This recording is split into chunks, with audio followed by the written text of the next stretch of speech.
किती ऊन आहे बघा. 11:30 वाजले ते आताशी. तर एवढं ऊन लागते. घाम येतोय किती उन्हाचं.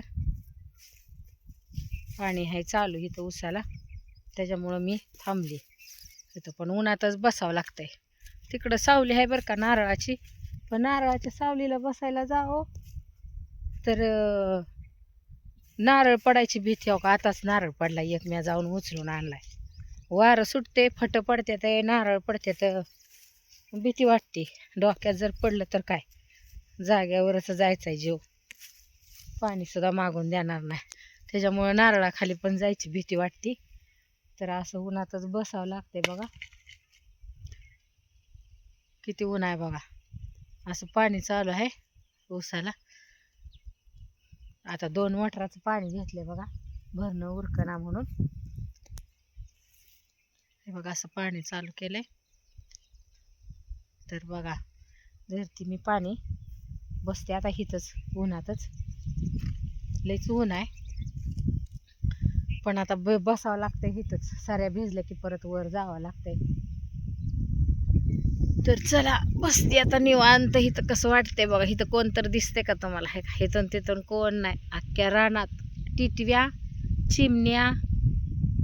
टिटव्या तर किती आहे बघा. पलीकडच्या ऊसाला द्यायच्या. तिकडं अजून पाणी चालू केलं नाही. तिकडं पाणी चालू करायचंय. आता ही हाल झाला ना, आज जर झाला भिजवून, तर दुसऱ्या हालात पाणी चालू करायचं.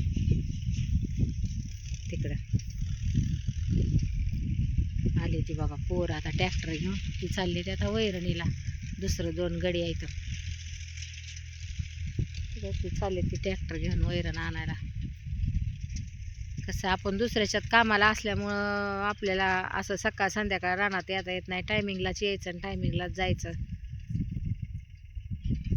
स्वतःचं असतं म्हणजे कसं, सकाळी सकाळी आलं, पाणी चालू केलं, जरा वेळ धरलं, परत बंद करून उन्हाचं जरा निवांत बसलं.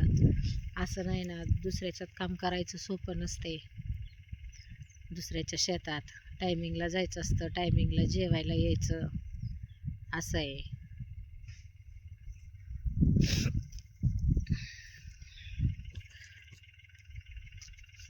बघा ही मातीनं तर कसं झालंय हात. हो का, असं झालं त्या हात पाणी धरून. असं असं चिखलात हात हे केलं ना, तसं होते. पायाला पण झालंय आणि हाताला पण झालंय. हो का, पायाला पण आता औषध लावते. सगळं चिखलाने पाणी धरून असंच होते. काय करायचं, कष्ट केल्याशिवाय भाग नाही. तर चला बसते आता इथंच उन्हात मी. असं पाणी चालू आहे. तिकडे ट्रॅक्टर दिसते का तुम्हाला? माझ्या पाठीमागं बघा ट्रॅक्टर आलाय. दिसतोय का नाही काय माहिती. पोरं आले, ते वैरण तोडायला चालले ते.